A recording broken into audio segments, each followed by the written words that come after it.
আমি সবচেয়ে বড় ঘাপলাবাজ? কখনো না। আরে শর্তরা, আমি বাংলার সবচেয়ে বড় ঘাপলাবাজ। উফ, থাম তোরা, একে একে বল কে কি কি ঘাপলা করেছিস। আমি আইআইপিএম থেকে জালিয়াতি করে এমবিএ ডিগ্রি নিয়েছি।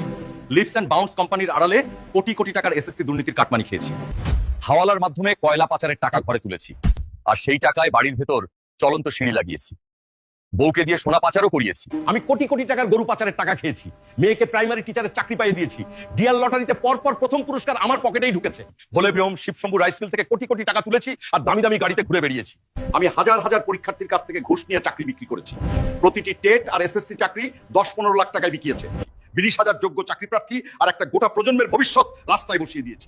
বান্ধবী অপার খাটের তলায় 50 কোটি টাকা ক্যাশ আর 5 কোটি টাকা সোনাদানা লুকিয়ে রেখেছিলাম। এবার তোরা কান খুলে শোন, ঘাপলাবাজির আসল রানী যে আমি, তার প্রমাণ দিচ্ছি। ইস্ট জর্জিয়া থেকে জাল ডিগ্রি আমি এনেছি। তাপসী মালিক আর রিজওয়ানুরকে নিয়ে লাশের রাজনীতি আমি করেছি। রাজ্যে মেয়েদের ধর্ষণ হলে বলি ছোট ঘটনা বা লাভ অ্যাফেয়ার, তারপর 10 লাখ টাকা দিয়ে কেস মিটিয়ে দিই। রাজ্য থেকে 6,688টি কোম্পানি তাড়িয়েছে। সিঙ্গুরে 24 দিন ধরে চকলেট আর স্যান্ডউইচ খেয়ে অনশনের নাটক করেছি। অবাধ অনুপ্রবেশ আমি করিয়েছি, কারণ ওরা আমার দুধের গাই, ওদের মাথায় তুলে রাখি। তোদের এতক্ষণ ধরে বলা সব দুর্নীতির আসল হিস্সা তো আমি একাই খেয়েছি। এবার বল, বাংলার সবচেয়ে বড় ঘাপলাবাজ কে?